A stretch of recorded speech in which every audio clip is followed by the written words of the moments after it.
be live on Twitch now. And get this, I actually changed the title before we hit streaming. So we actually have it titled Ready Press Plays Game of the Year Discussion 2025 here in Oh February. my God, that's a first. So there we go. Um, so yeah, We welcome got- everyone. I'm not gonna do the usual "What's up, players?" like because that's Dan's thing. Okay, first off, yeah. let me preface this by saying that this is on both ends the least prepared Ready Press Play we've ever done. We actually have like a better idea what the script is, or, things like that. No, there is no script. We're just gonna completely like wing it and see where things go. And you know what? It's fine because I also take full accountability because I did the least amount of preparation, even though this was my idea to do. So it's like it kind of works out. But anyways, I'm joined as usual by my illustrious co-host, soon to be referred to as Daddy Dan on Oh my on God. here on Ready Press Play. Yes. Yes. I mean, only a few people can call me that, Lewis. But you can certainly be one of them. And our audience can too. Yeah, that's crazy. I mean, it's been a crazy year already. It's been a crazy last couple of months. Um, been doing some gaming. Excited to talk a little bit about that. Talk a little bit about things that we've been up to. Catch up because we only the thing about Lewis and I is that we talk sometimes like on phone calls and stuff outside the stream, but I feel like the Ready Press Play is kind of one of the best excuses for us to actually catch up on like the gaming stuff. Like Yeah. I feel like we talk about things that we would not feel comfortable talking about on the podcast, on the Yes. phone calls. Yes. But otherwise, we save it for the podcast. So here we go. And excited to be here again and talking to you, Lewis. Oh, thank you, thank you. So actually, I did some preparation, and I'm going to tell you what I did, and I'm going to tell you that Okay. it's a very low bar to clear. And I mean, ideally, I wanted to put 10 hours into all the games so I could have a better like feel for it. But at this point, all I can offer you is basically early impressions because I put 2 hours into every game, except for Metroid Prime Okay. 4. I put 3 hours into that one. Okay, So cool. I'm gonna tell you what games I had played for in preparation for this. First off, back in July. Okay, let me just do. There's the four. We Dan and I basically decided preemptively before this recording that we were gonna basically play. We promised to each other that we would play 4 games in preparation for this discussion. And those games that we agreed on were Donkey Kong, Expedition 33, Ghost of Yote, and Metroid Prime 4. I had already like rolled credits on Donkey Kong back in July, so that one's already. So I really only needed to play 3 games, and I put basically 2 hours each into those 3 games. And so I played Expedition 33, I played Ghost of Yote, I played Metroid Prime 4, and I think I made significant headway to like a major like early boss on all of them, so I can have like a Mhm. good feel, a good grasp of the mechanics and things where things are going. So I can't really tell you about the story or anything like that, but I can tell you about how the game feels, how the game plays, and I can basically sort of like suss out like what would be a good game of the year. I would say that's a pretty. I got a pretty informed opinion in my personal opinion. That's what my take on those 4 games is. I can tell you that these are the nominees, and this. I'm going to give you a judgment somewhere in this episode. What about you, Dan? What was Okay. your preparation like? I will tell you that I have also played all of those games that you mentioned to some capacity, not exactly the same amount of hours. I think maybe we total a similar amount of hours, but my distribution is completely different. Okay. So actually, no, I put more time than you actually, because I think Expedition 33, I think I made it to about 5 or 6 hours in. Uh-huh. Ghost of Yote, I had a bit of progress. I'm maybe 10 hours in on that. Mm-hmm. Donkey Kong, I also did about 5 or 6 hours Mm-hmm. and didn't beat it. And then what was the other game? Metroid Prime. Quite obscure. Oh, Metroid Prime. I'm pretty early on, maybe an hour ish. Okay. Did you get to like And a boss like where you have to use like your little telekinesis like little uh shoot the psychic beam and everything's frozen and you know I think I did. I pretty much only been in one biome, which is yeah like the very the like grass foresty, yeah like grass biome, yeah basically. Yeah, so I think we can go through these games kind of like one at a time and yeah kind of share our different thoughts with how much we played. mm-hmm. Uh, obviously, this is now becoming a dad podcast. I was gonna say, like, so in typical dad fashion, we're not gonna. This is not where you come for like people actually finishing games. Uh, I do want to throw out some other games that I would be down to talk about. Yes, I was actually gonna say we're gonna Yeah. like do the other games first that are not the four. Okay. Like, let's do that first because I only have like two or three games to talk about on that front. And I also want to say that we didn't do our typical thing where we basically divulge each other's like on the podcast. We did it off air, but we usually do this thing where we talk about what our stats were from PlayStation, Xbox, and Nintendo. I don't remember getting my Nintendo and Xbox emails. I only got my PlayStation one, and for my PlayStation one, all it said is I played Fortnite all year. I didn't play anything else. I didn't get any trophies. I didn't do any achievements. I didn't even like sample any games. So I was like, damn. And I was like thinking about it. I was like, yeah, 2025 makes sense because my PlayStation was a Fortnite machine, my Xbox was a Halo machine, and my Switch was a Smash Bros machine. So it's like all I was doing was playing those three games, and that's why my first category is best ongoing game. I I definitely have. So here's the thing about that. There was no Xbox One this year, as far as I could tell. Hmm. And Lewis and I had a conversation about this, where Lewis said there's never been one or something, and I There was pretty one, sure yeah. there There has in the has. past, but maybe not consistently. Hmm. I definitely got the Nintendo one. I didn't see the email, but I saw it on social media, so I specifically went to the link Mm. to get it. Okay. The way these things trickle down was definitely weird this year. I feel like it was better in previous years because I had to dig to find the Nintendo one, Damn. and I think the shitty thing too, Lewis, is that if you miss it, I don't think you can retroactively get the data. No. Um, Because there's like you a can period and it goes away after. Yeah, this I know it happened with PlayStation 1 year once or whatever. so it's almost like you either got it or you didn't. And I have some screenshots from my Nintendo one. And let me tell you, Lewis, the Nintendo one was great this year because they went so far. So like they gave you a rundown of your entire Switch history this Damn. year, like all of the different years, like your top played games across the board and stuff like that. But I got my Switch stuff screenshotted, so I got that. PlayStation though, I did not get my Wrapped at all, and I have a suspicion that it's because as of when they did the Wrapped, which is early December, I don't think I had met The 10 minimum. hours of playtime Yeah. on my PlayStation, which is crazy. And I was like, I can't believe there's no way. And I went to look at my trophies, and I was looking at the trophies, and I was like, I sure did not pop a lot of trophies this year. So Yeah. I can tell you based on the trophies things that I played, but the truth is I only played each thing for like 2 or 3 hours, and it wasn't a lot. So Yeah. um yeah. But all right, how do you Okay. want to start this? Well, we did this thing where we like make up categories and then we give the award to the categories. Hmm. So yeah, my first one's gonna be my best ongoing game, and I already told you what my nominees are: Fortnite, Halo, and Smash Bros.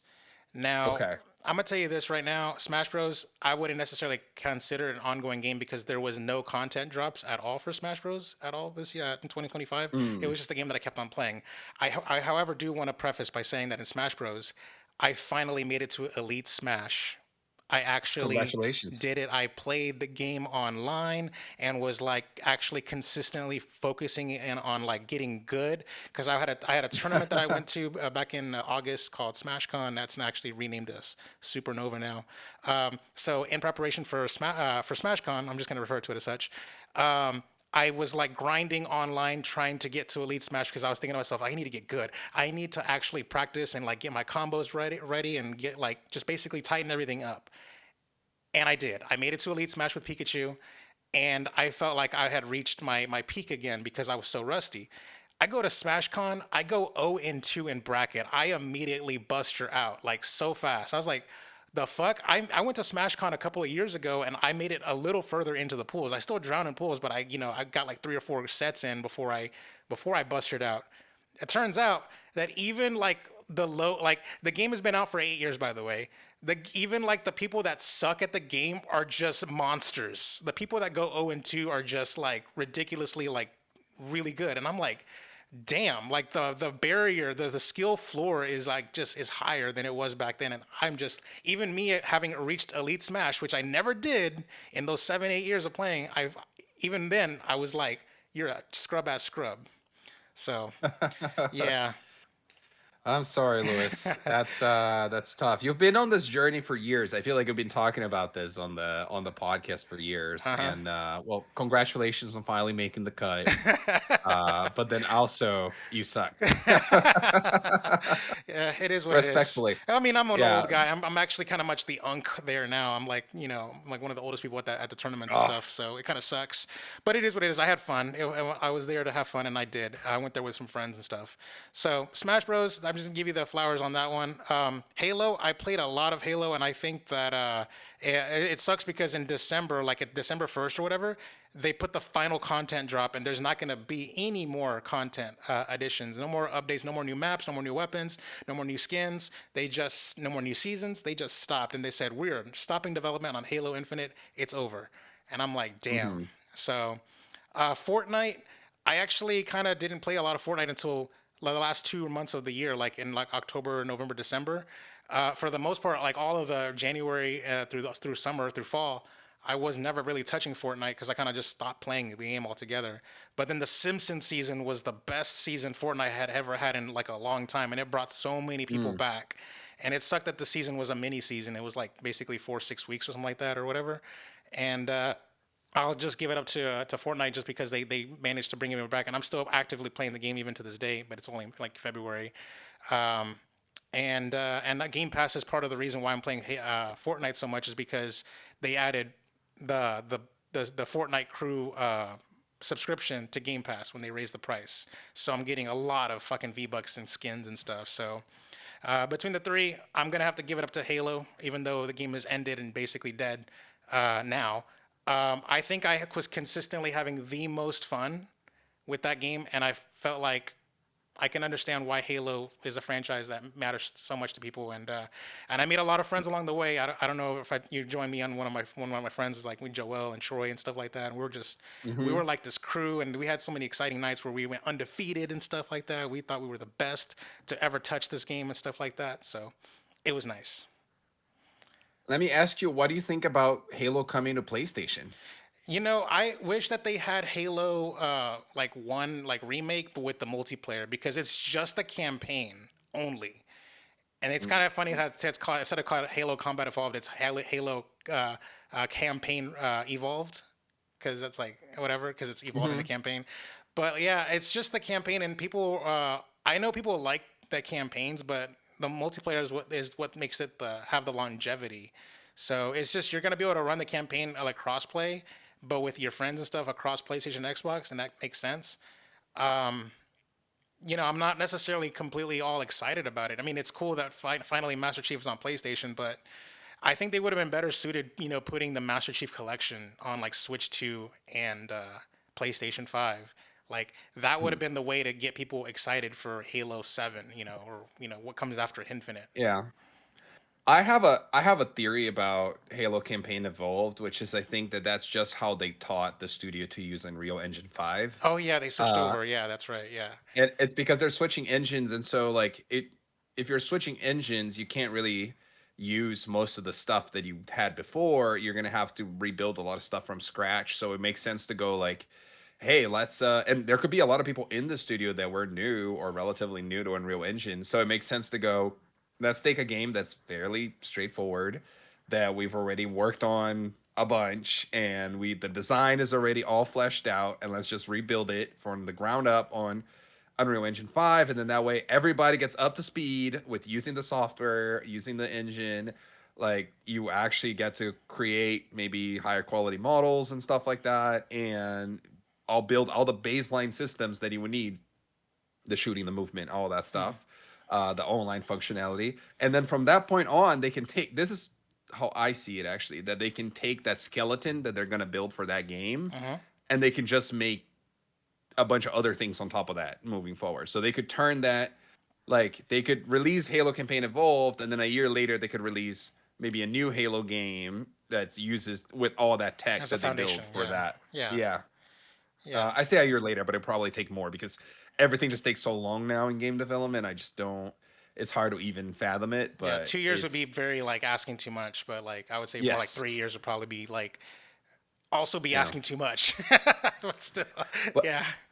since I asked you about that, like I don't think we ever truly talked about this in the podcast and Hmm. the episodes we did recently. But we are seeing the end of potentially the end of Xbox, I feel Yeah. like, or at least the end of what we know as Xbox. And what do you have any opinions about that? All their exclusives are now coming to PlayStation Day One, like Fable and like Gears and stuff like that. Like, um, Forza Forza Horizon. Horizon, yeah. So, and it's Which, actually by the kind of, way, the new Forza Horizon looks dope. By the way, yeah. it's in Japan and it's really cool. Yeah. Also, like there was a Forza that came out in 2020 that was number one on PlayStation's charts or whatever, and I'm like, damn, this game is Hmm. 5 years old and it's like blowing up the PlayStation's charts. So it's like, it's on the one hand, it's like it's good, like that Microsoft is finally making some money, and it's kind of interesting because like Microsoft is essentially giving away their exclusives for free with Game Pass and stuff like that. So Hmm. I imagine like physical copies just sit on store shelves for Microsoft games, but then they'll fly off the shelves when they're on PlayStation. So like case in point would be like, you know, Indiana Jones, like Indiana Jones copies on PlayStation 5, physical copies would go, but like the Xbox, who's gonna buy it on Xbox? You got Game Pass. It's like, there's almost no Yeah. reason to buy it. Yeah, I feel like I kind of flipped on this a little bit. I from the beginning, from when we started doing this podcast in 2020, I remember I was all about oh, let's put things everywhere. Let's get over like let's exclusives Yeah, are yeah, a thing of bad. the They're past, bad for right? Like the, yeah. let's move forward. Let's go to the future and yada yada yada. I think I'm flipping on it a little bit, and I think it's because I'm realizing that Xbox, in doing this, they're kind of losing their identity. They're losing, like, what does it mean? Like, what does Xbox mean anymore? And I feel like they, even with their marketing, they're telling you it means nothing. Like, it's like their The- whole your branding now. It's your like toaster, Xbox your is toaster's an everything you Xbox. want. Yeah, like, and it's starting to feel like this is maybe too philosophical in a sense, but like if this brand is just it could be anything you want and everything is everywhere, then does the brand even mean anything anymore? And I feel like it doesn't. And there's something about that that's sad because I'm starting to feel more nostalgic about the idea of like the thing about competition is that competition breeds quality, right? So I'm thinking about the time frame where we had like the big three with their big exclusives competing with each other and trying to outdo each other. The Wii 360 PS3 era leading into Wii U and then Switch and PS4 and Xbox One, and it felt like there was this like um Arms race. console wars Yeah. aside, there was this arms race to try to like do something cooler than what the other company was doing, and I do feel like that was breeding quality, like high quality in what in the development process. It's not like that we don't have high quality games now, we do, but I kind of miss that a little bit from the big three in a sense, and especially from Xbox. It feels like Xbox they've given up on that fight. They've admitted it multiple times. Their fight is different now. They're like, no, we just want to be this big software/services manufacturer of the future that just puts things everywhere. But then, if the brand doesn't have a soul anymore, brands don't have souls anyway, but It doesn't have an in some sense identity. they Yeah. do. Yeah, if it doesn't have an identity anymore, then will people care? Like, I'm starting to wonder, like, how long will people still care about Halo and Forza and all these things if the Xbox brand loses its identity in the way that it is losing it? Well, I mean, Yeah. do you think that they're having their cake and eat it too? In this sense, where like they know that they're not going to sell it on Xbox, but they know they'll make the revenue on PlayStation. Like they'll win both ways. They'll get the subscriptions, and well, I don't know. I don't know if they're going to get the subscriptions if they don't have the install base, but you know what I'm saying. Like they're going to try to See, get the they money made from a both bet. ways. Right, like they made a bet that they were gonna get a lot of subscriptions. Game Pass was gonna be the future, and they were still gonna make the money from selling it on PlayStation and stuff like that. But I don't think the bet is paying off. Their financials aren't looking good. They're like everything is going down. Like their game sales are going down. Their subscriptions are going down. They're not meeting the revenue requirements that they thought they were gonna meet or the expectations. Um, I don't know. But I feel like it's looking pretty dire actually for Xbox. by the way, I bought 2 years worth of Game Pass before after the price Mm, flipped. So like even right now to this very day, like literally like last week, I bought a year's worth. I bought a year and back in November and a year like this month, where you basically go to your local Best Buy or your local Target and you buy those printed cards that were mm. printed for like 3 months at $60, which is $20 a month. they still have them in stock. So those codes, as long as they don't, I mean, when they're going to print new codes, they're going to print them at the new price. But as long as you buy them at yesterday's prices, they're still there. So I basically like bought 4 cards in November and 4 cards here in November and February, so that there's 2 years worth, and I can just basically redeem the codes and have Game Pass. Do you For remember? Do you remember when we used to say Xbox Game Pass is the best deal in gaming? Yeah, Do you remember when that was the keywords, the slogan? yeah. Everybody was saying that, hmm right? And it. Do you still feel that way? Um, first one, I mean, I'm paying at $20 a month, and I basically prepaid for like 24 months or whatever. I mean, I do appreciate the Fortnite of it all. Like I'm getting that for $20, not the $30. I played Claire Obscure for and I think I beat like what's that game? Um, the crazy girl, the one that won the Game of the Year awards for the best performance twice. Um, Uh, Hellblade, Hellblade, yes, I played Hellblade on it. I mean, like, the crazy girl, yeah, the crazy the girl. crazy girl game, Lewis. Yes, yes. We are very mental health positive here. Don't cancel him. Uh, Um, but yeah, so I'm, listen, I I feel basically like I'll put it to you this way. I think you're breaking even, I put more money into probably. Game Pass subscription than I actually got out of it. I can tell you that much. Okay, I was gonna say maybe you're breaking even, maybe you're losing some money or whatever. I feel like it's far from being a good deal now, because like who is actually playing? Like, I mean, if you're spending $20 a month, hmm right? Like, but if somebody's spending 30, who is actually basically playing a AAA game every 2 months, like six AAA games per year, right, Right, on Game Pass? right. Like, I mean, there are people that are, I'm sure. There's people and even in that case, you're breaking even at that point, basically, Yeah. right? So you got to pay six plus new AAA games on Game Pass to be breaking even, hmm but you don't own the games, right? Like they could take it away at any point. You could stop your subscription, not be able to play them anymore. That's hmm one thing. Yeah. The other thing is, I feel like a lot of people now they don't play that many games per year, especially big AAA games. Maybe you got your indie stuff, maybe you have your one big game that you play all the time, and you check out another thing or two, but that's about it. I don't think the average gamer is playing six new AAA games per year. Nope. Not even You Call of know? Duty enough with like, and that's the thing. I think like Game Yeah. Pass would only work in the if Xbox was your only console. You don't have a PC. You don't have a Nintendo. You don't have a PlayStation. Like if that's where all of your Yeah. gaming is, and basically you're only looking at the catalog. You're only looking at your Call of Duties, your Hollow Knights, your Indiana Jones, your Hellblades. Like you're only like Yeah. you know. I mean, you can. You just it's like I don't know. It does feel, despite them having like a big catalog of what 600 games or so, like it still I gotta say feels limiting, but it kind of does. I don't know. Hmm. It's hard to explain that. How do you have that many choices and you still feel limited? I don't know. Yeah. Netflix has a lot of content, but it still feels limited considering like there's so many like exclusives on Peacock and Apple TV and all this other stuff.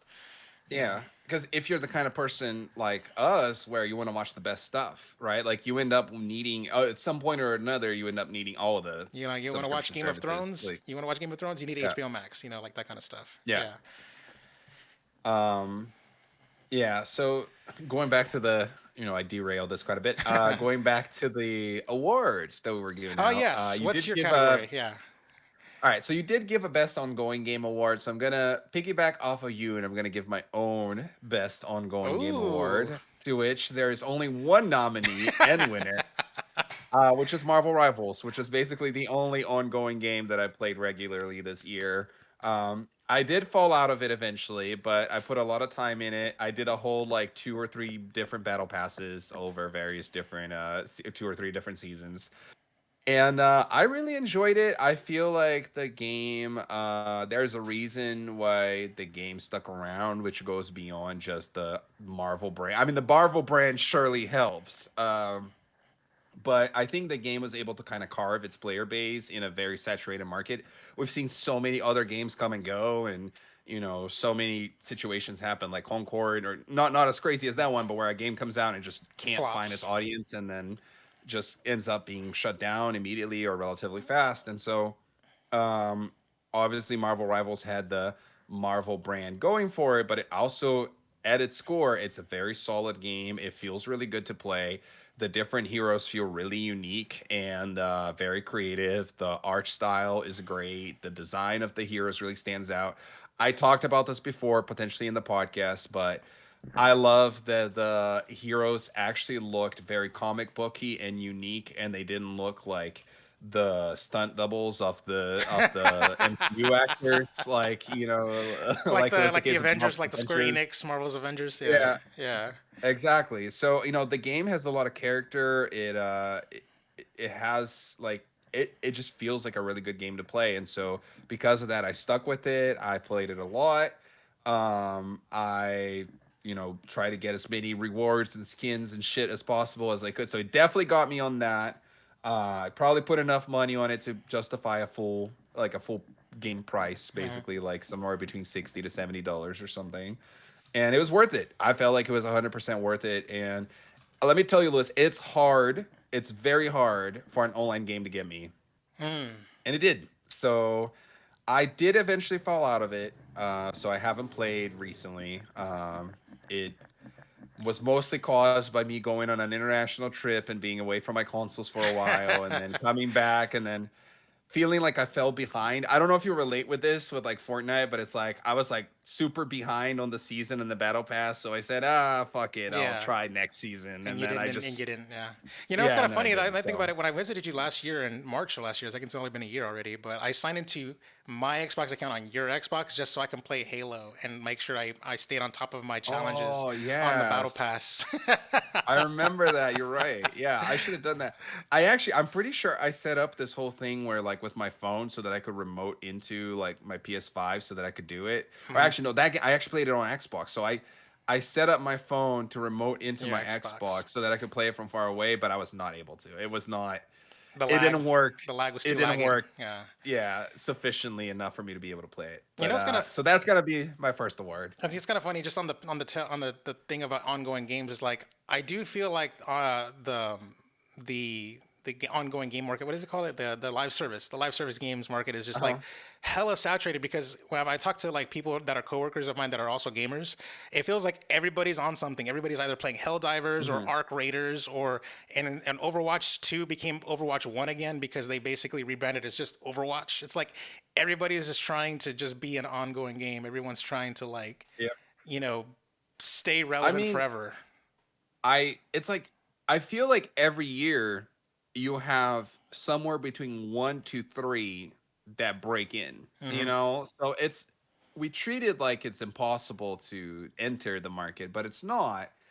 It's very hard to make it to the top 10 or top 5. That's borderline impossible at this point. But you can still go and find your audience, or you can have the game that's in the top 10 for its first month, and then it falls down, but it's still highly playable. It still has its audience, right? So it's possible. It's just hard because everybody's trying to do it at the same time, and you never know. I feel like I'm gonna be honest with you, Lewis. I feel like gamers are a difficult bunch.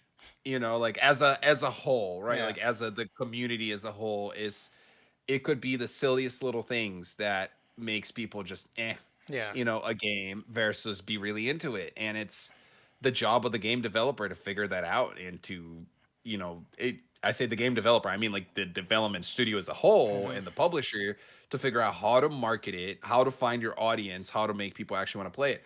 And Arc Raiders did it. Yeah. Arc Raiders was a new IP in a Saturated. That's smart. genre Yeah. that Yeah. that I it had its own kind of take on it, and Extraction is not particularly saturated compared to hero shooters or something, but still it was a hard niche to carve, and they managed to do it. So yeah, congrats on them. Yeah. Congrats to them. Yeah. What's it called? As Arc Raiders stars rises, Apex Legends star fades, or something like that. That's just kind of how it's gonna have It- to be. yeah, it's everybody's competing with each other. Yeah. So my next category is the best Uncharted slash best Tomb Raider game, and you know it's gonna be Indiana Jones. Oh yes. Yes, Indiana Jones came out in December 2024, but I played it last year in 2025. It actually got released on the PlayStation 5 on back in 2025, and in this year in 2026, it'll be a Switch 2 game. So basically, it can be nominated 3 years in a row if it wanted to. But but anyways, yeah. So I played it. My only okay, Troy Baker's performance was top tier. Like as far as like he really got that voice down. He can do like a Mark Hamill Joker impression, and now he can do a Harrison Ford impression. Like Oh I don't know yeah. how he has this many voices. I just don't know. I just can't. You know. So he I did mean, he's the really good. People make fun of the fact that he gets cast on everything, me included, but the guy is talented. What can he do? You know? yeah. So I played it. I got like 80% of the way done, and then I just got not busy, but like something got distracted me, and I never came back. So I made it to like pretty much late into the campaign. I actually thought I was gonna beat the game because there's this one part that happens in like a certain area, and it feels like a climax, and it was like almost like a final Mm. battle. But then it turns out like nope, the game just keeps going after that. Like but the only bad thing I don't like about the game, and it's not even necessarily a bad thing about the game, is that the game is in first person. That's like my only Mm. like, and the game doesn't play bad. Like it plays really good. It controls well. Like you can make your jumps and like you're climbing shit and like it's in the first person and it feels nice. But like I wish it was in the third person. A because Uncharted and Tomb Raider taught me that it's got to be in third person. But B, you don't see the character model of Harrison Ford a lot. You only see it in the cutscenes. So the cutscenes transition to your typical like Indiana Jones movie flick. And like I kind of wish that you would have just done it the whole time. But I guess they were just I don't know saving on money or something. I don't know. But yeah, I think the game has really good writing, good side characters, like good little like they do the thing where he has like this Bond girl where like every movie he's got a new chick and stuff, so he's got this romance thing going on as they're going on adventures and stuff like that, and like swinging from ropes and shit. Um, and she's not some damsel in distress. She can fight for herself and take. She don't need Harrison Ford protecting her all the time type stuff. So Hmm. yeah, like they did the good stuff. Like I'm not saying that the game was bad in any way. Like the game was really good and it captivated my attention. It made me want to play the game. I wanted to complete the game. I wanted to get all the achievements. I wanted to get all the diary entries and stuff like that. But it was Yeah. just in first person. You know. Yeah. Yeah. I mean, it's funny. I shared this with you where I also prefer third person games a lot. In fact, I find it really weird when you have online games like Halo that sell cosmetics in their first person games. So you don't really get to see the The cosmetics that you're skins, buying. yeah, the skins, Yeah, yeah. like that is always kind of weird to me. But I'll also say that if the game is well done, and if the controls are good, if the mechanics are good, you can kind of get past that. And Yeah. I felt that way with BioShock, for example, right? Like BioShock is a game that I don't know if I would have traditionally played it, but it had such a cool story, atmosphere that at some point you kind of forget that it's not your preferred perspective and you're just kind of lost in the fantasy and playing the game and enjoying it. And I always thought specifically the whip just looked weird on Indiana Jones, like on the footage that I've seen of it. The whip in first person is something that I would not have expected to see in a game. Hmm. But yeah, I mean that is definitely in my list. Is definitely one that I want to check out eventually. And shout out to the Probably. puzzles, by the way. There's some really cool Mm, Uncharted puzzles where you're like moving stuff around and like jigsawing stuff and stuff like that. It's very Indiana Jones because it kind of funny like Uncharted like is a rip off of Indiana Jones essentially, hmm. but then like when this Indiana Jones game comes out, it feels like a rip off of Uncharted. it's kind of it's kind of funny. Like so I almost Yeah. kind of feel like I wonder if like they did the first person perspective not just to like save on money, but also just to be different. You know what I mean? Like Actually, I think it was because of the studio. I think it was because the studio. oh yeah, they make Wolfenstein and stuff. Yeah, Yeah. So They I make first think they were person. probably just used to making first person games. They were like, let's stick with what we know. Basically, I look at it more in that capacity. Um, All right, let's see next. what I want to award next year. I'm gonna say the best multiplayer game. How about that? Okay. And I'm gonna have, I think, two. I have terrible memory. I'm gonna have two nominees for it, Okay. Ooh. and the two nominees for it are Mario Kart World Mm-hmm. and a little game that I played. I don't know if you've heard of it, Lewis, called Peak. Mm-mm. Nope. Never heard of it. It's a indie game where you climb a mountain. It was nominated for a bunch of the indie game awards this year. And I'm going to talk about it, but it's not winning the award. The award goes to Super Mario World. Or, sorry, Mario Kart World is what I meant. But okay, so first, shout out to Peak. It's pretty fun. It is a game that you play as like, somewhere between 2 to 4 people, where the whole premise of the game is you just need to get to the top of this mountain. Okay. And everybody has an energy bar. You can help each other. People can carry different items. The more items you carry, the less energy you have. So you kind of got to balance it out. You can get hungry. You got to get food. So there's a little bit of that kind of scavenging kind of mechanics in it. And it would be a good stream game, Lewis. So we should maybe stream it together at some point. Okay. But it's pretty I'm difficult. looking at it on the Steam store on the if you see the Twitch stream, but I have like a little video Hmm. of it, the trailer playing as you talk. The art style is very Yeah. basic, but I will say it looks fun. It looks like it almost kind of Yes. it's giving Fall Guys energy. Yes. So there's this whole genre of games now that are being called Fi- friends law. Oh, I was gonna say physics, like weird, like ragdoll physics stuff. Like, Yeah, that too. Like I don't know. I wouldn't call this game friend slot because I think it's actually fairly well made for what it is. But yeah, it's like the idea is you're just kind of climbing something together and you can pull each other up and stuff like that, which is kind of neat. And yeah, we definitely should play it together at some point. I just realized the other nominee should be Split Fiction, which I totally holy forgot god, even we beat the existed for a game. second. We literally beat the game together. Okay, third Let's nominee. okay. It's third nominee. All right, so let's Split Fiction. Shout out another Joseph Fares joint. It was great. Come on, it was good. It had an interesting story. I feel like the further you get into it, the cooler the story is, and the more you get into the dramatic effects and stuff. Let's just be real Uh, here. The fact that we both forgot about the game says something. yeah. Here's the thing: it's just a little forgettable, and I think I think it comes down to this. Joseph Fares now has made, or his studio, right, Hazelight. They've made the same game 3 times Mm-hmm. now, with A Way Out, It Takes Two, and Split Fiction. Mm-hmm. And I don't want to be reductive. They're different. They have different stories, different characters, different Different art design, styles. different Yeah. mechanics, art styles, etc. But at the core of it, there is a there is a core formula that's repeated in all 3 of the games. And so I think that it's not that we're tired of it, but it's just not standing out as much anymore. And so I still had a great time with the game. I had a great time while we played it.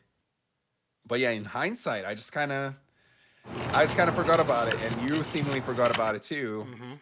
So I want to give it a shout out. I wish that it got some more love in the award season and stuff, but at the same time, I can see why it didn't. Uh, just because it sort of feels like just another one, at this point. Didn't you feel that way, Lewis? Yes, I agree. And don't get me wrong, there were parts that really captivated my attention and stuff like that. Like the best moment that I will always remember was the Halo drop.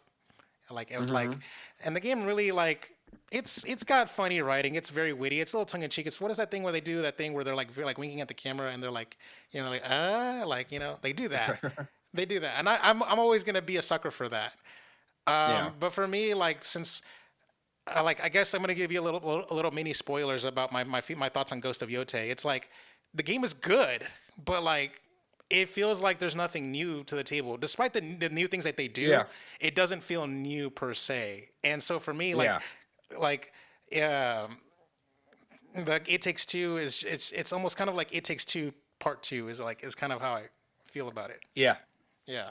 No, I agree with you, and that's the thing that's becoming perhaps increasingly hard as well in the AAA space, which is how do you make something truly new, Yeah. right? Like, because there's so much that we've already seen, and they don't want to take too many risks. So, it's easy for them to go, oh, It Takes Two was a huge hit. We're gonna do something like that again, right? And Hmm. then they do something like that again, and it's easier to advertise. It's easier to get a publisher behind and all of that stuff. And if you But I watch see that the you're showing something if you else. watch the Twitch, I'm putting on this game called Orbitals, which is basically Hazelight Studios being ripped by this game company. I guess they're making their own It Takes Two.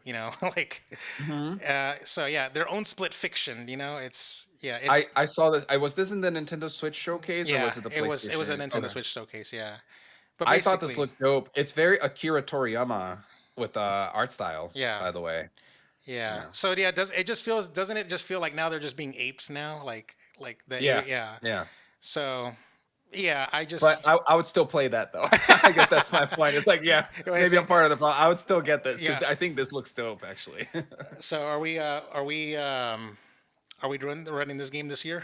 Like that's yeah. I'm down. I'm Yeah. down. There was another one too. It was another showcase. I think it was at the Game Awards where at the very end of it, they had this like very short little tease for another game where it was like a boy and a girl and some fantasy Oh world or yeah, something. It yeah, was also yeah. similar. Yeah. Yeah. That's Um right. I forgot about that. yeah, it was stop motion style. Yeah. It was as well. So But yeah, it's anyway, like yeah, it's not new anymore. It's now being yeah, saturated. Yeah. yeah, for Yeah. sure. But I will give best multiplayer game to Mario Kart World, Hmm. despite the fact that there are certain things with the online that I very much do not like. And I think we might have talked about it before. But it's like the issues with the track selection, how you can't really just play the normal tracks. They always force you into the freaking open world thing, going from one track to another. The other thing that's silly, but that as far unless they updated this recently, you couldn't do this before, is that Lewis, we can't both get into a party together and then go against other humans online if we are remote. You know what I Yeah. mean? Like if we're in the same Switch, we can, but if you're in Texas and I'm here in Florida, we can't race against random The people general together. population together, like we did on the Yeah, Mario Kart 8. Yeah. and I feel like that sucks because Yeah. that's what I most wish that I could do. Like my cousin has the game, my brother has the game, and I we can just play against each other, but then it's almost always the same placement. Yeah. And instead, I wish that we could just go and play against randos. I think that would be so much more fun. So in that sense, it sucks, but the local multiplayer I think still slaps. Hmm. It's um to me right now from definitely from a graphics perspective, from a gameplay perspective, I do think this is the best Mario Kart to ever Mario Kart. Hmm. I do think when playing single player, I do think the open world like shit that you can do is really fun. Hmm. It's one of those things where it lacks the little things. It definitely could be better. I would be very excited to see them release updates for it. I think there has been Even updates some paid. already. There has been updates for it, and they did update the ability to run 3 lap tracks. Not necessarily more, but like Mhm. they increased the chances of it happening and stuff like that. So, Okay, so I'm talking more content drops. You oh, know, like I'm thinking things like new I courses really and like collecting the outfits for all the characters, but some of the characters weirdly only have like one outfit yeah, change. Like Donkey Kong only has one outfit change. I think Pauline also only has one outfit change. I think that's weird. I think it's weird that the monster characters have no alternates at all. Like, where's my dry bones love? You mm, know, like yeah, so there's definitely some things missing there. Like, I just feel like I could see this game getting a like what the Mario Kart 8 got, the the deluxe DLC for Mario pass Kart course, 8. like the course pass, Yes. yeah, booster pass Uh, or booster course pass, whatever they call it. Yeah, dude, Nintendo, just take our money. I would be down to get battle passes for this. You know, like give me new seasonal Mario carts, new Kart World characters, new content. skins, and Yeah, yeah, yeah, like why not? You know, because the core gameplay is so good in that game. I feel like they really did such a good job. The animations and like all the little things. Just give us more of it. But it's definitely a game. I put something like 50 hours on it this year, and I had a lot of fun with it. I had a lot of fun with the Switch 2 in general, so shout out to the Switch 2 as well. mm. But yeah, that's my that would be my next award. My final award is best indie game, and I only played one, and I think I think I showed you this on this podcast actually. Yes. Electhead. We discovered it because I was at your house and your living room. We were just talking about like previous Nintendo Directs and stuff like that. I was like, oh yeah, there's this one game that like I don't remember. I vaguely remember, and I started like going on like Safari and like just googling and like looking at old stuff. And it turns out I even wrote about it on Level One Gaming, and I couldn't even remember that I wrote about it and stuff. But yeah, Electhead came out, and it was like a little $10 indie game. I think I got it for like $1 or $2 with my Nintendo points and stuff. That they Hmm. basically discontinued that program. And yeah, I was very happy that I managed. It's a small little like 30-minute game, but I think it's gonna be like 3 or 4 hours to beat the game because I was stupid. I like relented towards the end of the game because I was like looked it up on YouTube how to a walkthrough and stuff like how to beat the game. But I was very happy with the game. It was very good, and the game has got this secret, super secret power up that you just how the I don't know how you naturally find it without looking it up. But I'm not. I was a fan of the game and its puzzles and its mechanics and stuff like that, but I wasn't a fan of the endings because there's two endings in the game and both of them Mm. kind of felt like a bad ending. Like I kind of wish that there was a good ending and a bad ending, but it just feels like it was a very like nihilistic ending. So, but the You story know, really isn't what the game is about. So yeah.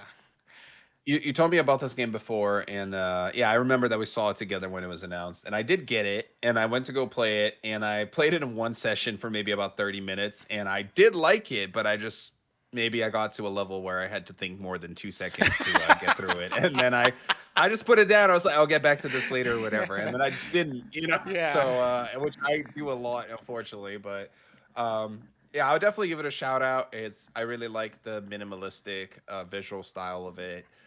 It very much gives programmer art, but I don't mean that in a bad way. I mean it in the sense that it's kind of like Like old hacky. old Like, TI 86 games and stuff like that, like that kind yes, of yes, yeah, yes. DOS looking Like games. sometimes people say that to me, like you couldn't do art. It's like, no, the art is good, but it's very simplistic in that way, and it's cool. I'm a Um, fan of all the color palettes that you can find throughout the game to like change your stuff into mhm. like a different Game Boy aesthetics and stuff like that. So I think it's Yep. pretty cool. Yeah. I'm gonna talk about some indie games that I played this year. They're not all from this year, but that I want to share. And the first one, I actually would like you to pull this up, Okay. Lewis. Do you know about a game called Animal Well? I think wasn't it on the Game Awards or no? It might have been. Okay. I think it might have been. So this was a game that was Oh wait, no published wait. I by. remember Animal because I watched your Twitch stream of it. That's what it was. Oh, okay, okay, yeah, Yeah. that makes sense. All right, Lewis, I think this is a game that was made for you. Honestly, like I feel like I think of you when I play this because it is a Metroidvania. It is like it has this really cool pixel art style that I really enjoy, and it's all about the secrets. Mm-hmm. It's all about trying to find the secrets, the puzzles. It's one of those games that doesn't tell you Mira, en New anything. York, ¿quieres el Like secreto de una piel the Ooh. radiante? game will not Nueva base telegraph what you're Lifted supposed to Plump and do. Glow. Base de maquillaje. Uh, oh my God, Lewis, you're making me shy. Sorry. I'm seeing if there's the Animal uh, Well. There we it go. might be in There we there. go. So it's been a bit. There it is. Found it. Uh, It's gonna play after this ad rolls, but yes. Stupid ads. And also your ad is in Spanish, by the way. I just oh, want to that's freaking weird. yeah. I don't. Shouldn't that be? Should I think the ads should be based on your history, Oh, there we Lewis, go. on whatever you I you've don't been know. you've been looking up some mascara, Lewis. No, Is that I'm on the Ready Press Play Twitch account. So whatever the algorithm says that the ah, Ready Press okay, Play does, maybe it's just that's maybe it interesting. figured out that you logged in from Brazil or something. Well, thank you for giving me that AdSense money, by the way. I think this is There we go. there we Now go. I'm Yeah, gonna I full would screen. just jump to when I'm playing the There game. you go. There we go. Anyway, but Oh, in yeah. Dan So Inception, this by the way. Just yes. Oh my God, this is weird. Yeah, this game is really dope. It's all about like it doesn't tell you anything. This game is not gonna give you. There's no Mega Man. Like you need to use this your mighty hammer to get through this level or whatever. there's no listen, no Um, hey listen, like yeah, like if you know what I'm referencing. yeah. But yeah, it's not like that at all. Very much just you have a character, you can move left and right, figure it out, and you find this different items that do different things. The items are really creative. They're not what you would necessarily expect to find. One of those items are a lot of them like make you think about childhood toys. Mm-hmm. Like there's a yo-yo, there's a spring, where I mean I think you can see it right now that I'm making bubbles. Yeah. So there's like a bubble maker thing, and like it's all very creative, like the way that you use those different items to traverse the level. Mm-hmm. And I haven't beat the game. I actually only played it on stream for about 2 streams, so maybe I put about maybe 4 hours or so into it. But I definitely loved those 4 hours, and I felt like I had explored so much of the map, and I think there was still a lot more to explore. So I do think it's one of those where maybe you can beat it in under 10 hours, but then you can go and find more and more and more secrets. Mm-hmm. Um, there's no one linear path to get through the game. In fact, when I was streaming it, I watched other people that were streaming it as well, and there were people that were like way ahead of me in playtime that were doing things that I had already done. Damn. And there were people that had less playtime that were doing things that I hadn't done yet. So it almost feels like any one direction you go, you could be doing things out of order. Okay. So overall, it just feels like a brilliant game. I really liked it. Some other indie games that I played this year that I also like. There's one called Blueprints, which was a big indie sensation as well. This is a very different kind of game. It is a roguelike where it's all about like you're trying to find you're in this mansion, right, in first person, and every time you open a door of the mansion, you get a randomized three potential rooms that could come up on that door, and you select which room you want to go into. And the goal is to basically find. There's one particular room that you're trying to find, which is room like 47 or something like that. You said Uh, blueprints? eh, What is yes, it? this is what it looks like. Yeah. Yes. Okay. Ah. Uh, so yeah, so like you open a door and then it's like, oh, do you want to go on the terrace or on the chapel? But you get different things every time, Mm-hmm. and it's all about how the rooms interact with each other. And you could go and you could find this room that gives you an item, and then now opens new possibilities. Or you go in every room has a puzzle too, in some sense. There's rooms where you find passwords to other rooms, and it's one of those like the Witness or something like Hmm. brain like melting kind of games Yeah. where you just like find random secrets and you go what the fuck just happened, and it's yeah, so it's really interesting as well, and I definitely recommend it for everybody. And then the final indie game that I wanted to shout out is Balatro, Mm. which is a poker roguelike game. And let me tell you, Lewis, I just can't stop playing this game. It's just addictive as hell. Wasn't It's all Balatro about nominated not for this last year, but the 2024? Yeah. Okay. yes. Okay. I think it might have won. I think it was one of those that was even nominated for Game of the Year. Yeah. And let me tell you, you look at this game, you're like, what the fuck even is this? Right? It's Yeah. like it doesn't convey how fun the game is. It is all about the gambling. It is all okay. It's not a gambling game. You're not betting money, real money in it or anything like that. It's just a game.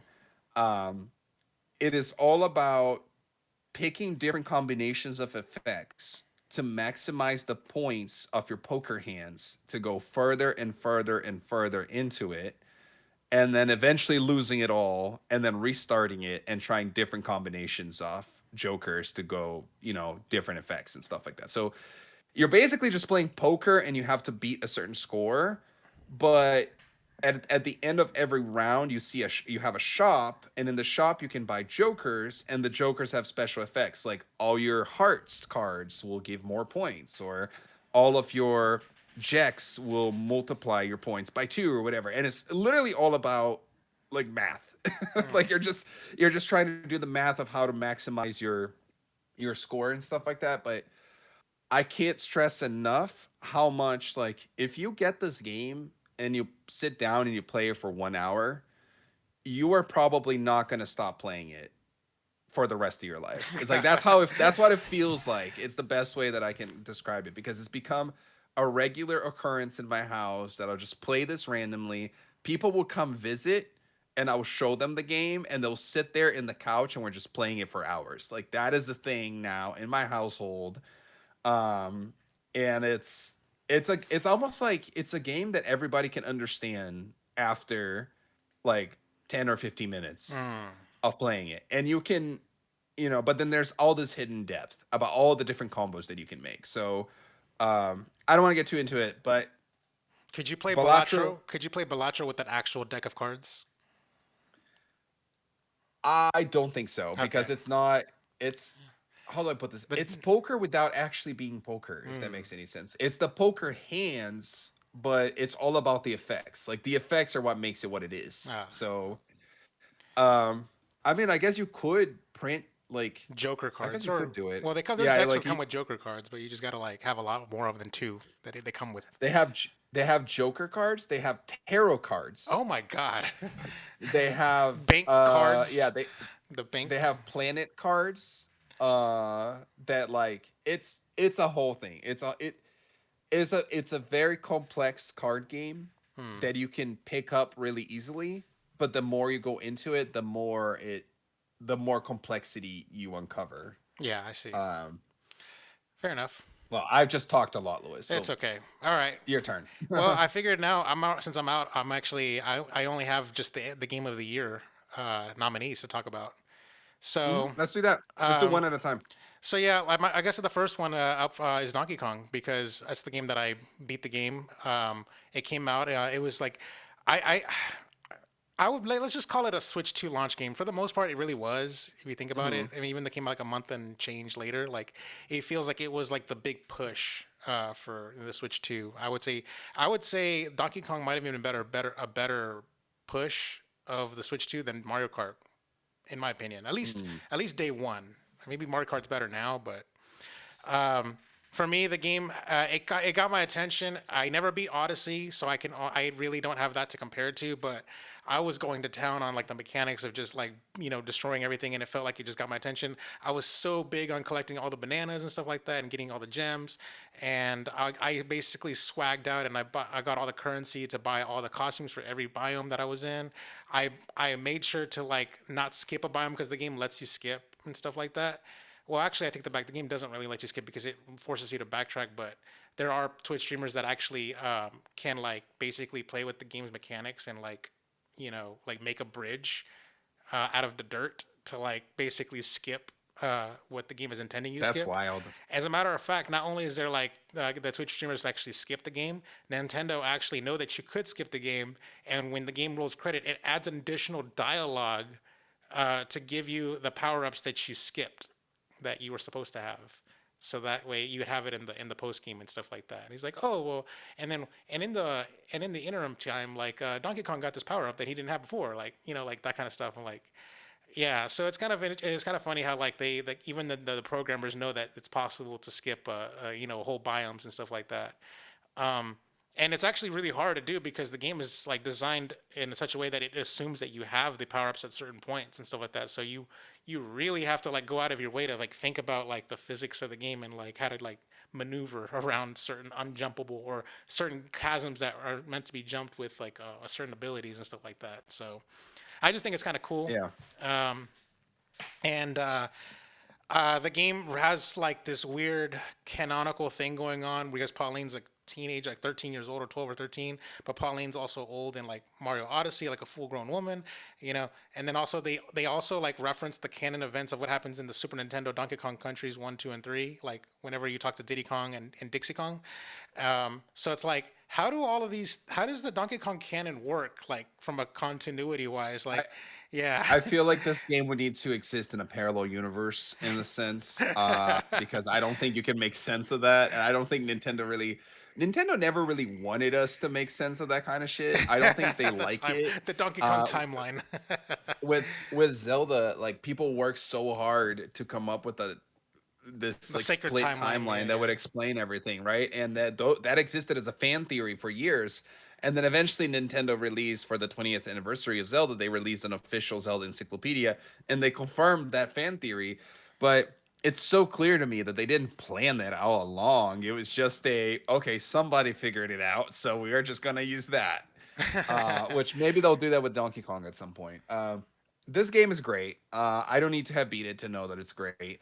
The destruction mechanics are so satisfying to the point where it's so easy to get stuck in quotes in just one area of the game because you never want to move on. You're just Yeah. like you just want to stay there, like collecting everything you can, destroying everything you can. For even in the very beginning of the game, I remember I found myself somewhere where it's just gold everywhere and you're just like punching around collecting the gold. It's like literally like it's like 30 minutes into the game, I think. And you could stay there. It felt like you could stay there for like an hour and not collect all the gold because how much it was. So it really plays to people's OCDs a little bit, Yeah. that they give you so much to do and so much freedom. There's so And I much think it is vanadium and so much seashells or whatever, not seashells, but whatever, like yes. fossils. And Yeah. And there's also a lot of secrets and all the hidden like retro levels and Oh stuff like yeah, that. yeah, And yeah. I love when they do those little things. This is kind of doing to Donkey Kong what Breath of the Wild did to Zelda, which is kind of taking a known formula and turning it on its head and doing callbacks to the old games, but also making something completely new.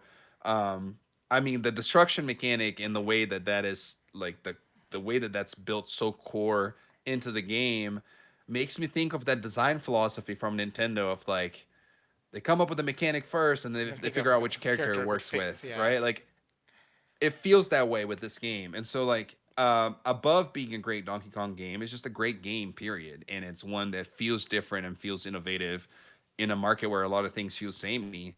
So in that sense, I do think it's reinventing the franchise and it's introducing it to a whole new generation of players because Tropical Freeze came out more than 10 years ago. Damn. Ah. And I think with the Donkey Kong movie soon to supposedly in the works and the Mario movie series taking off and stuff, I think it's very smart for Nintendo to invest in this character right now. Mhm. Um, so yeah, I I it's just have phenomenal. I have a 50-50 mixed like torn thing, but I kind of like the Retro Studios design of Donkey Kong better than the new look. Like it's like I'm like Mm, 50-50 because like I'm so used to it and I like it. And I feel like Donkey Kong is always supposed to be like mad, like just basically resting bitch face all the time. And like seeing Donkey Kong, this new Donkey Kong with that's wider eyed and like more emotive and more like Toon Link, basically. It's so weird to yeah, have like this like colorful like feathered like Lewis, texture thing that he's got going on. I could do a whole podcast on this with you because I don't know how much you paid attention to this, but Nintendo has recently redesigned all of their characters. Oh. And it's the most noticeable with Donkey Kong, but with Mario, like think Mario Wonder Mm-hmm. Mario and the Mario movie Mario versus like previous Mario designs. Mm-hmm.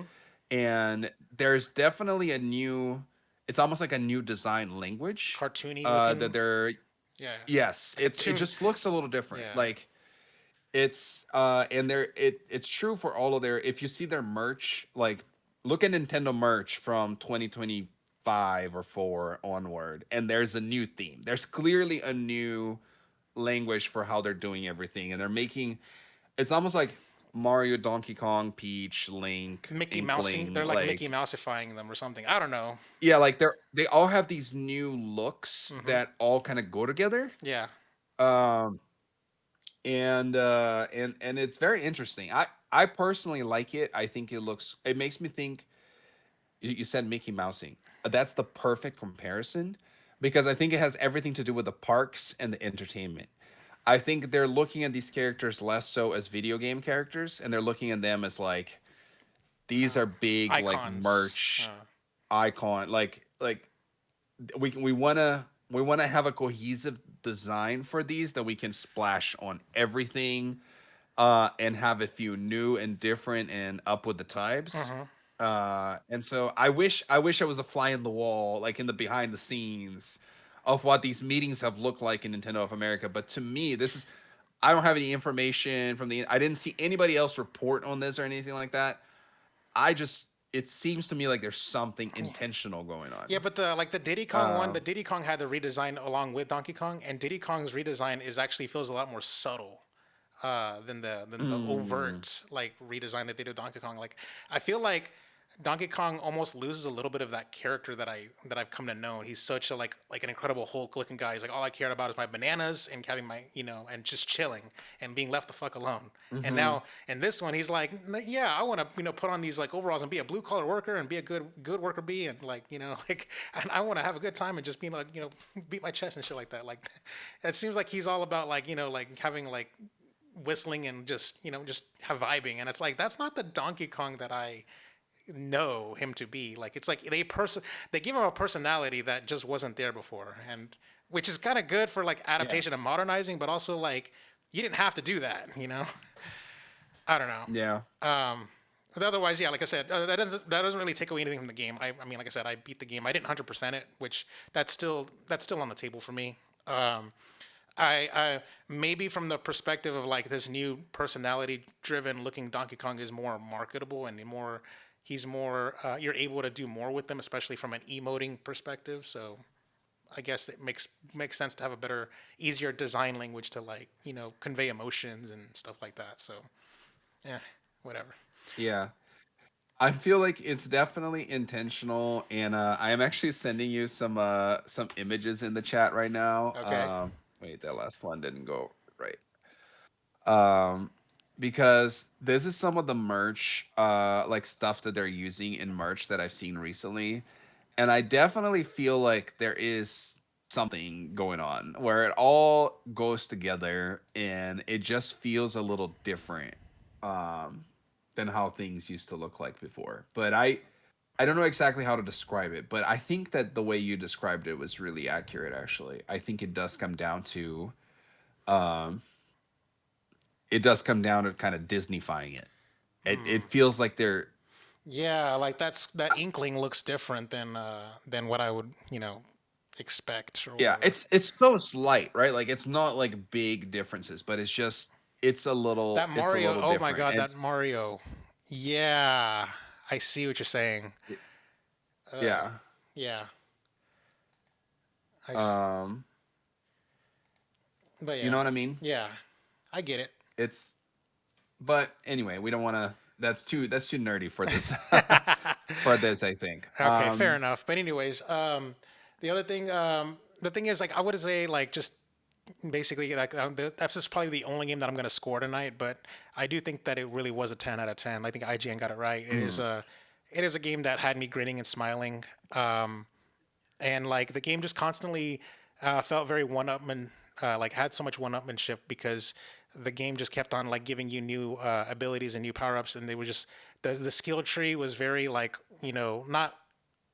not overly cumbersome, but it just like they just kept going, and then like the skill tree just doesn't yeah. stop, and then on top of that, like the only criticism that I would say is there's two only criticisms that I can say. The bosses, easy as hell, too easy at some points, Mm, and the second one is that the game plays like the frame rate stutters at certain boss fights. That it looks almost stop motiony, and I don't think it's intentional. mm, I think that the Switch 2 hardware struggled and chugged a little bit, especially in certain end game boss fights, which I gotta say, it felt really weird that the game just ratcheted its difficulty on the end game boss fights because it's like all of a sudden like they're hard now. I'm like, but that mhm. for me that was a good thing because it was such a cakewalk before. So it just felt like a complete like rubber band of just like, well, now it's hard. Like yeah, Yeah, that's fair.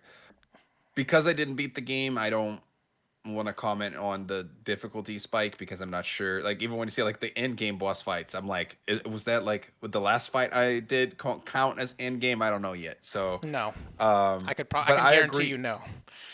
Okay, I can tell you that yeah, for the most part, I did also agree that the game was fairly easy, but somehow that didn't bother me because I felt like the difficulty was, especially when you were doing some of those challenges, and you were trying to get all three, Yeah, all three bananas or whatever.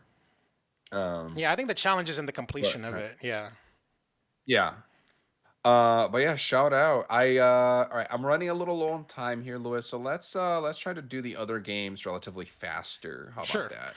I don't, and So that I actually just which wanted. is good because I don't have much to say. But yeah, go ahead. Okay, I wanted to go to Metroid Prime first. That Okay. is the game that I played the least, but since we're on the Switch 2 Okay. conversation, um, the only opinion I have of it so far, with as little as I played, is that I do think this is probably the best looking Nintendo game Oh, ever. I Like was to yeah me, at yeah least at least in the first initial cutscene tutorial section, first biome world, yeah. it's amazing. It's like I'm playing it on the Switch 2, Hmm. and it's running smooth as hell, and I am shocked at how good it looks. Now, I know there are parts of the game later on that don't look as good because we saw them in the Hmm. trailers. But it's the game definitely leads with the right Yeah, it puts its environment best foot because it forward. looks Yeah.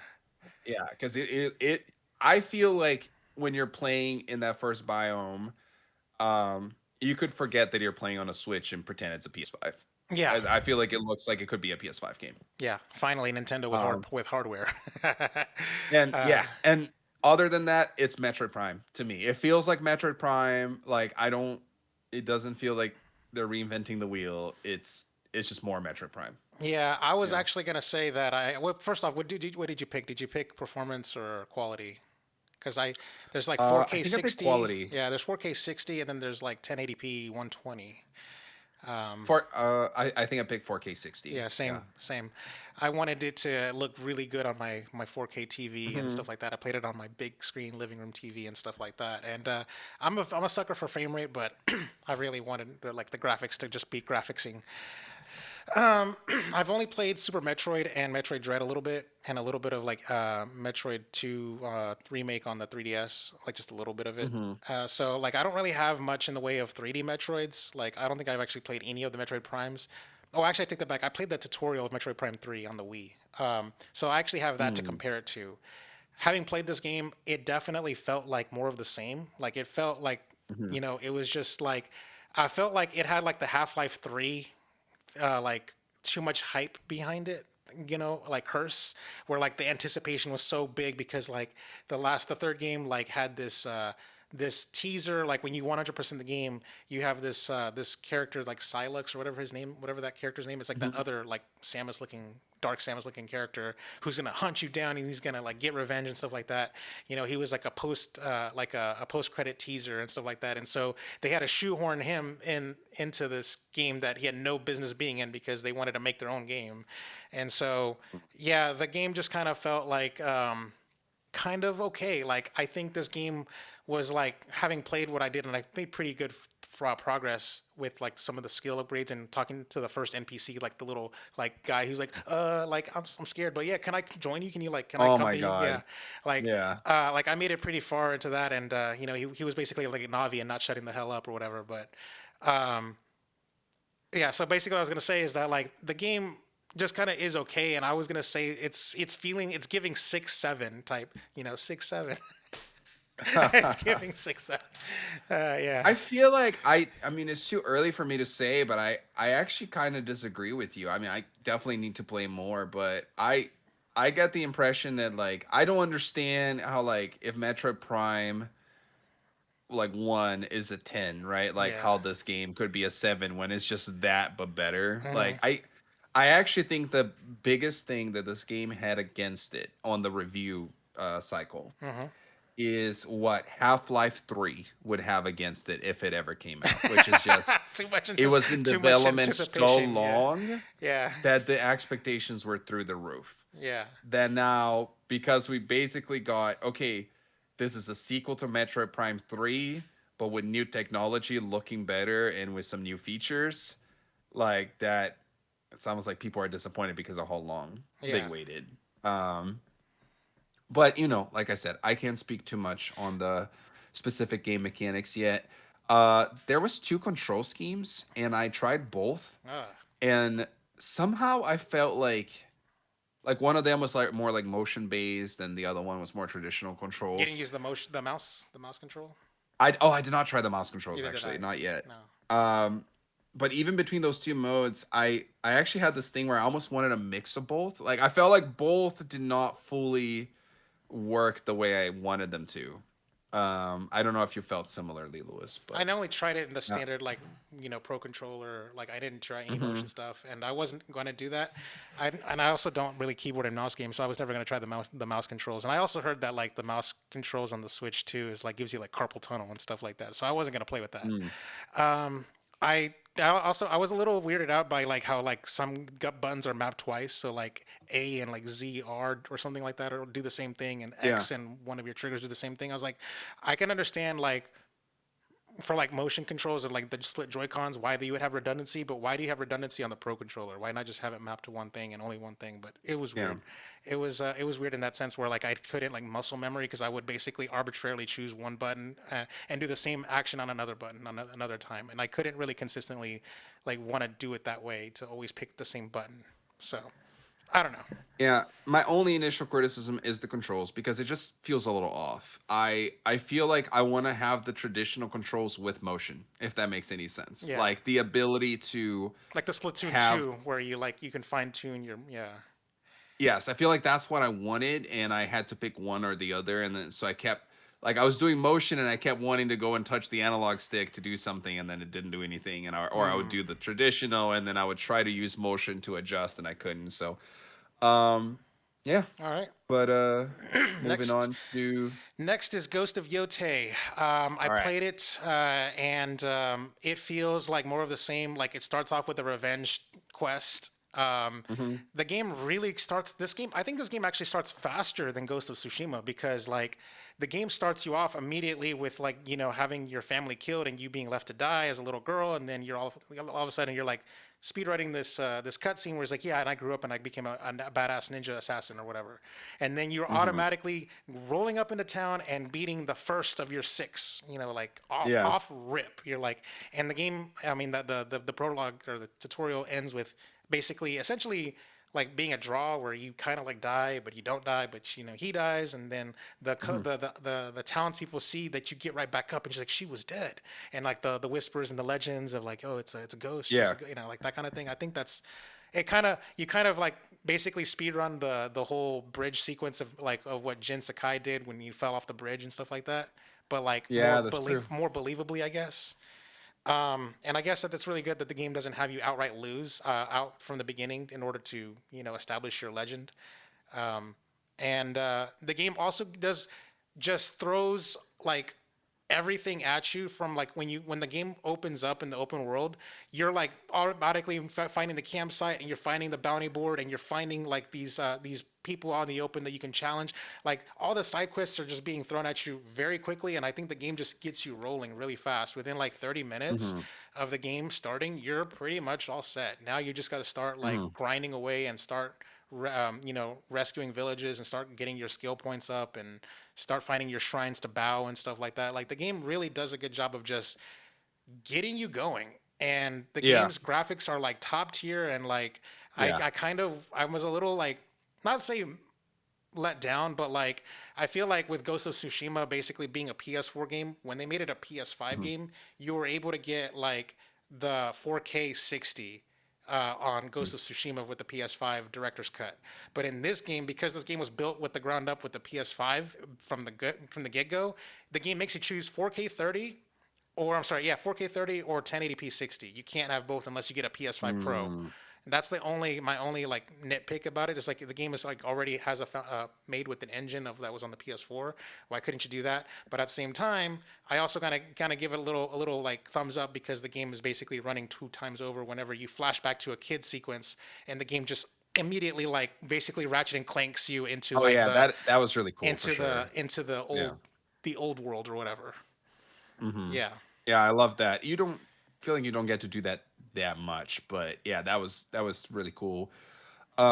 So I think the game is great. I my first impression was it's just more Ghost of Tsushima, and because of that, it's still great, but perhaps not as impressive the second time around, or Yeah. not as interesting the second time around. Um, the more you play it, the more kind of the story unfolds, and the more it starts differentiating itself. So I would recommend that if you have the time to continue to play it. I feel like I will try to play through the whole thing and actually get to the ending of the story. Yeah, Um, I think this is a platinum for me as well, by the way. yeah, there's definitely this thing where you're right. It happens all so fast, and then it kind of slows down actually because like you have six people that you're gonna hunt, Hmm. right? And the first one is like Off in the rip. intro to the Yeah. game right away. And I almost was like, oh, okay, am I gonna kill one of these guys every 2 hours or something? And it's definitely not that because once you go to the second person, it already takes way longer. And obviously the world opens up, and so because the world opens up, you now also have 100 different Strike. distractions to go after that are not necessarily Yeah. the main quest. So there are some interesting unique things that they did that I kind of became more familiarized with it over time that I didn't even process when I first started the game. Like you meet all these different characters in your journey that can sell you things or trade or whatever, and these characters, like, you can go back to where they are located, or they could just randomly visit you every time that you camp. Hmm. So there's a camping mechanic where you restore your health and all this and that. You can play the little instrument. Hmm. And when you do that, like a random character that you've met before could potentially just show up to camp and be like, Hey. oh, hey, I can now upgrade my bow instead of having to go all the way back to that town to do it, Well, right? you can also Uh, fast travel now. Like they let yes. you go fast travel, and not just to the town, but to that stand where they're set up, and it like Yeah. lets you pick the specific like merchant. And so I think that's pretty So cool. there's definitely that. So it's almost like one feature kind of defeats the purpose of the other if you think about it. But I do enjoy the diegetic. You can actually request them to show up at your camp as Damn. well. So you can go and you can highlight over on the map or something and be like request this person, and then the next time you camp, they would just, oh, hey, what are you doing around here in the other side of the world? Like I was just, doing this and that, and then you go and you upgrade your armor or whatever. So I do think that's a pretty neat, cool feature. But yeah, outside of that, there's Does just not that much does different in does the it. wolf Yeah. feel like an innovation, like a nice like new feature? Does it feel like it's bringing the sauce? Uh, it it doesn't feel like it feels more like a kind of like a story element to me. Like I'm really curious to see how it's going to develop into the story. But I do enjoy the mechanic of the wolf. Basically, when you're about To to die, die, the wolf just the comes in there and yeah. a wolf shows up and saves you, and you can upgrade the abilities of the wolf and Mhm. stuff like that. And it gets to some pretty interesting points later on where uh what is it called when you do the thing where you like challenge or you do a Yeah, standoff, right? standoff. Like, Yeah. you do a standoff and the wolf shows up like to the standoff with you, and there's like stuff like that that you can do that's pretty cool. Yeah, overall I'm sure the game is doing some like cool, unique, different things compared to Ghost of Tsushima. It still very much feels more of the same, which is good. It's just not as impressive. I played the game on English in the English language track, and the little girl version of Atsa is I wasn't really digging her voice. Mm. I personally, I would have actually be curious to if you played it on the Japanese with English subtitles or not. So I started it in Japanese with English subtitles, and at some point I switched to English. And the reason why I switched actually was because, well, sometimes it's hard with gaming specific. I have no issue with subtitles in movies and stuff Anime, like that at I all. love anime with Japanese language Yeah, tracks. same. Yeah. But sometimes with gaming, I guess because you're doing more things at the same time, it could be a little distracting. So I did prefer to switch it to English eventually, and I also wanted to hear the English voice actors because they were getting nominated. Like the main actress for Atsu was getting nominated at various different awards, so I was like, I actually want to hear her voice as well, and I do think that she did a great job in it. Um, Oh, yeah. yeah. For me, like I guess I lied. I'm going to score everything, but I'm saying I would say since I'm there doing impressions, I'm going to say it's giving like 7, 8. You know, Yeah, I'm it's giving thinking eight. I'm It's thinking yeah, 8. yeah, Yeah. it's giving 8. Ghost of 8. And the last game is Expedition 33, the winner of the Game of the Year from the Game Awards and a lot of other outlets and stuff like Yeah. that. And I gotta say, I had this game. I went in blind. I had nothing, like absolutely Uh-huh. nothing that I had no preview coverage. I had no trailers. Oh I had boy. nothing. I had no game. I had no idea what kind of game I was going to be getting into. I just said, okay, it Mm. won Game of the Year. We're playing it for our Game of the Year discussion. So I went in there and I was completely surprised by like the game's like utter lack of tutorials in the sense of like the character Mm. just takes off running really really fast and it doesn't tell you what the run button is, and then the character's like voice is like talking the whole time and not sounding far away, and like they weren't doing the Doppler effect, and I'm like, what Yeah. the fuck? And then the game has like weird graphical hiccups and stuff like that. There's so much. I'm so glad you're pointing this out because that was one of the things too. Like when I first started, it was one of the first things that I said about this game when I was telling people about it. It's You can tell in these little moments with those little things that it's a double A game and not a triple A game. It's Yeah. like that. It's not. This is not a full triple A team. It almost like it lacks the polish of the details with things like that, which is surprising for a Game of the Year winner, Hmm. right? Um, But tell me more about your first. Okay, Continue with so your I, impressions I right now. actually was not very happy that the game doesn't even give you like graphics settings. The game just Hmm. starts and like it Yeah. goes straight to quality mode. Like, and I was immediately when I started like to have control of the character, I started using the right stick to like pivot the camera, and I could tell the game was like jaggedy and stuttery, and it was like doing this weird like thing like if you're like watching the video, but you can see my hands like juddering and stuff like that. And I'm like, what the hell? And so I immediately paused the game, go to the settings, and turn on quality mode, and it looked so much better. And like graphically, I couldn't really tell the difference, like what like 4K or 1080p was doing to the game because the game looked the same on both times. It just felt like the performance was looking better. And then I also noticed like there was plants and foliage and flowers and stuff, and the game's draw distance was horrendous. Like the Mm. flowers were basically not that far away, and they were rendering like as I was close. Like I'm like, why is the game like rendering all these assets so close? Like this is an Xbox Series X. It should be able to load all these assets really good, and it doesn't. And what else? I was also surprised that there was a turn-based like Pokemon game where like you've got like super effective and like not very effective and like Hmm. these turn-based mechanics and stuff like that, but also doing this real-time thing where you can shoot with guns with the bullet and like basically Halo first-person kind of like point with the reticle and stuff like that, and like the characters and the enemies just stand perfectly still for you to like hit the sensitive spots or whatever. Like, so Hmm. yeah, I just gotta say like the game. I was surprised that the game was like was essentially like a turn-based RPG with like a little bit of Hmm. like real-time Real time elements. elements like Yeah. sprinkled in, and like um, it also felt like the game's audio tracks mixing was horrendous. Like the English, the voice actors are giving pretty decent performance and stuff like that. Like I didn't think there was really anything like to write home about, but like the audio was so low compared to the I music was so actually did high. not like. I actually did not like Daredevil guy. Charlie His Cox, Yeah, I don't like him in it. I oh, feel like he kind of phoned it in, to be honest. But that's just he me. kind Like of did. I like everybody else's performance. I feel like his is like it's just so monotone and quiet, and it's doesn't. I don't know. Like it just didn't hit for me as much. For me, he was sounding Uh, like Ewan McGregor at times. Was like, "Hello there," like that kind of like I don't know. I was hearing Ewan yeah, McGregor isms in it, like, yeah. um, but yeah, like the game's audio mixing was a little bad. Um, I was not. I would say I was surprised by like how much like these simple things that I was noticing. Like certain Hmm. characters' hair was like it would glitch on the side. Like there was some weird Hmm. compositing where like the hair was like supposed to be see through on certain edges, and like it was like doing this weird like little coming in and out and flickering and stuff like that. And I'm like, this is weird. Like I just played Ghost of Yote, and this is like I know what a how things are supposed to look a little bit more smoother, and like the yeah like I will say I can.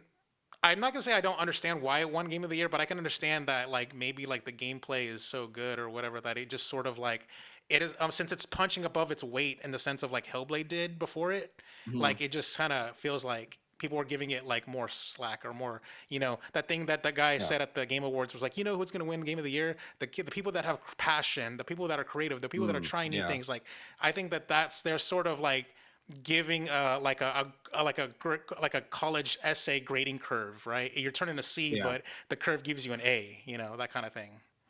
Well, okay. So my guess from how much I played, and I played, I think, way more than you on this one, Oh, is wait, that wait, I hold on, think hold on. this. I beat the that one guy that was like one shots you, by the way. Oh, did you? Did you beat him? I'm not sure which one you're He's talking like about this because there's a bunch of them. he's like this green tall ogre thing that has like this lance, and he just one shots you. He does 300 damage Mm, on one hit, but you only have like 150 health, so you have to perfect parry every single hit in order to beat right, him. right, Yeah. right. Yeah. I actually don't remember. Oh. It's been a while since I played the game. I actually rented this game, and then it's a long story. Oh. But Okay. But anyways, go I on. Sorry. Go ahead. yeah, no, I rented this game from my college library, and then I had it for a bit, and then I had to give it back. So that's why I plan to buy it so that I can play more of it. Um, but here's the thing. So I think the game lacks some level of polish that is natural based on the size of the development team, Hmm. right? And that's not me trying to make excuses. It's more like, yeah, this you should not necessarily have the expectations of Ghost of Yote going into this game because it's a much smaller team and all of that. Um, but at the same time, I do think the game is kind of brilliant, and I think a lot of it comes down to its story, which is very unique. And when you think about it, I cannot think of any media that has told this particular story in the way that they tell it. Yeah, And I the don't know what the ending of the story is, like I don't even know what the second act is really, but my assumption is that they probably go really to really interesting directions with it, which I think is why this stands out with so many people. And I mean, but even in the intro section, they kind of hit you in the feels, right? yeah Like from the the get go. Thanos It's like, dusting and stuff like that. It was giving yeah, Thanos dusting. and so I feel like even when you finish that intersection, it's like, okay, like I see there's something in here. And then I do think the combat system is incredibly creative, and there has been mixes of real time and turn based before. Final Fantasy even has done that with a lot of their games. But the particular way in which they do it, where every character that you encounter has different unique mechanics about them Hmm. and how they interact with the turn-based system. Hmm. So like with the main guy, he has like overcharge where you have to build up this thing and then like how you do a stronger attack and stuff like that. And with the uh melee, who's like the girl that you find later, like Hmm. she has to go through these different stances and every stance has different boosts and etc. So I feel like there's a lot of depth to the combat system, and there's a lot of like um, strategies that you can have with like how you build your party. At Hmm. some point in the game, when you have more characters, you can choose which ones you want in your party or not, and how you're gonna build them up, and which attributes you're gonna add, and which skills you're gonna select, and which weapons, it, and all of that. So it's giving Bravely Default. yes, Yeah.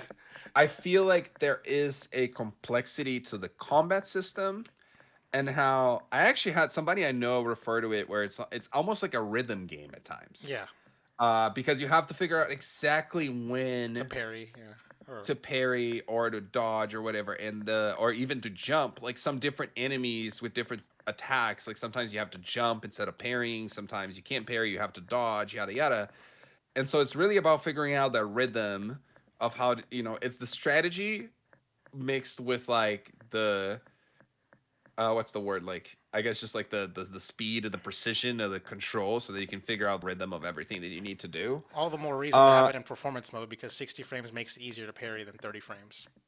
yes, exactly. So and I feel like the game can get pretty hard when you're trying to, you randomly run into some enemy that one shots you, and trying to figure that out and how to get through it. Yeah. um I think with how much I played of it, I think I can see why it resonated with people.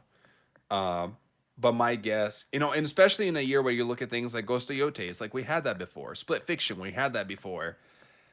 This feels like something that's truly original. Hmm. Um, it is a new IP, it's new characters, it's a new story, it's a new studio. It was their first game. Hmm. So I think that just really resonated with people to see a new game trying to do things different. There And was I a think that, yeah. Oh yeah, sorry about that. I was gonna say there was this line at barely like 15, 20 minutes into the game where like the characters are talking to each other in the town. There's this line where he's like, why didn't you have any kids or whatever? And her reply was like, why would I have kids why would I bring a kid into this world or whatever like that? And I was like, Hmm. that I immediately paused the game and it took me out of the game like so fast that I was like, I feel like it was like that little like what is that thing like where it was like you it felt like it was bringing too much real life into like because Oh, like yeah, I've yeah, yeah. I've heard that line Interesting. I've heard that line before. It's like, yeah, why would I bring a kid into this Interesting. shitty world or whatever the hell, like. And so I've heard that line in real life and it just kind of feels like it's kind of like it just sort of took me out of the game for like a quick hot second. I had to pause just to like Hmm. collect myself, and I felt like, yeah, I was like, oh my god, they're really the people behind these games are really trying to like, I don't know, put something in this or something like that. I don't know. I actually did not feel that way at all. I feel like that was very specifically about the world of the game, Yeah. because I thought the idea was, the moment I started playing the game and the premise was kind of established, Yeah. or I actually kind of already knew the premise going in, to be honest. Oh, I did not. Oh. uh I was like, you're running around and you see the kids, and I just kept thinking, why would anybody have kids here? Like, I'm like, what? Like, because I knew about the whole premise of how everybody dies at a certain age or whatever. Yeah. And so like I was already thinking that like in the game world when the character said that, so it didn't really do that to me. But I do, from what I understand, the message, the ultimate message of the game is actually about like it still being worth to live, Yeah. even when you are living in tough circumstances. So I do think the message would kind of be the opposite of maybe what you expected there. Yeah. Well, But again, I had no. nothing. I had nothing. I had no idea about the dusting that was about to happen. By the way, I had no idea about like Oh, how okay, yeah, yeah, dire the world is and stuff like that. I was completely like taken aback, and it just and yeah. because like I didn't know. I thought they were gonna like go on a ship to the harbor and say wave each other goodbye. Like that was what I was thinking going into it. Not Also, how crazy is it that you get to the next area and then immediately it's immediately. like, Yeah. Like yeah, everyone starts everything. I up. don't want to spoil it, but it's Yeah. like just Yeah. horrible things Yeah. happening. Yeah. I was completely like, I was like, that guy just being like, just everyone is like, oh my God, everyone run run for your lives. And then like characters that you talk to just immediately like, Yep. I was like, oh, I thought these guys were going to be mainstays and stuff like that. Yep. Yep. Yep. Yep. Yep. But yeah, Oh boy. Yeah. I would say it's giving 8 for me personally. Yeah, I think I would give it an 8 as well for as So, much as I played it. to wrap I'm it with up, you. like I said, to wrap it up, I vote for Donkey Kong as Ready Plus Play as Game of the Year. Sure, you don't want to give it to Split Fiction? I know you're full of shit on that one, by the way. No, I'm with you. I vote for Donkey Kong as well. There we go. Here we go. Yeah, Donkey Kong. What is it? Bonanza or was it? Yeah. Bonanza. Is it Bonanza? Yeah. Banana. Yeah. Donkey Kong Bonanza wins Ready Press Play as Game of the Year, which is like I gotta say I gotta give it up to Donkey Kong because that was the first time in Press Play history where we actually went out of our way to actually sample actual nominees instead of just picking the game that we arbitrarily both already wanted to play and like and give it the Yeah. award. So I give it up to Donkey Kong on that one. No. Yeah. I still gotta play Death Stranding 2. I feel like that's probably the one missing piece here. Fair enough. That would have potentially been a contender. Having But played Death Stranding 1, I knew I wasn't gonna be all about Death Stranding 2. So yeah, I wasn't gonna. I mean, I would have humored you if you wanted to make it a nominee. I would have played it, like done the sample. Yeah. I would have done the sample for sure for you. Thank you, Louis. But yeah, no, I mean, I guess that's it. I guess we're kind of running out of time, and I guess I'll just wrap it up by saying thank you, audience. We had at least one live viewer watching us, just lurking in the shadows. I don't know if it was you or well, there's 2 viewers. I guess one of them was that being you. But yeah, for everyone that watches us on the podcast feed, this is our Game of the Year discussion. And I know we're kind of late, but real life kind of happens, and it kind of sucks. Yes. But yeah, we finally were able to get it off to you guys, and yeah, I think what is this? What is this? Episode 158? Yeah, 158. This has been Wow. your episode 158 of Ready Press Play. You can Kind of find crazy that we've done 8 episodes post. Or Goodbye. I guess 9 because there was a .5. But Yeah. like, yeah, 9 episodes post Goodbye. So that's. Oh, I mean, shout out. I looked it up on the feed, the actual like for the podcast feed. Episode 150 is now our highest listened to episode like ever. Oh, Like that's cool. it's like 50% higher than the next highest, which was like the best of the 2010s or 2000s, or I think it was the 2000s that was our number one. It completely wild. usurped it and like lapped it. And I have my personal theory is that it was a lot of repeat viewers because it was a 4-hour podcast, and I think the same person would like take a break and come back and like pick up where they left off. So that's my personal That makes theory. sense. But like the listens to it is like triple digits, and Wow. wow. So, so I was very happy. I was very happy when I uploaded the last episode and I saw it on the feed. But yeah, That's cool. That's cool. it's nice that people are still listening to it even to this day. It's still getting listens, and it seems like our post ending is still getting people on the feeds. So thank you guys for following, and you can follow me on X at Chakalaka88 as well as like all the other stuff. I'll put all the links to all our other stuff. Dan is now Twitch streaming on his Twitch channel like Yeah. Mondays and Wednesdays. Maybe not anymore, but you can go follow him I'll on. be taking a break. Yeah. Yeah. But yeah, I'm at Power Up Dan on X, on Threads, on Instagram, on Blue Sky, on Twitch. Twitch. Yeah. And also, Power Up Dan TV on YouTube is where I am putting the highlights from the Twitch streams. Nice. Yeah. All right. So yeah, thank you guys. We'll see you guys another time. Who knows when that'll be. Peace out. See ya.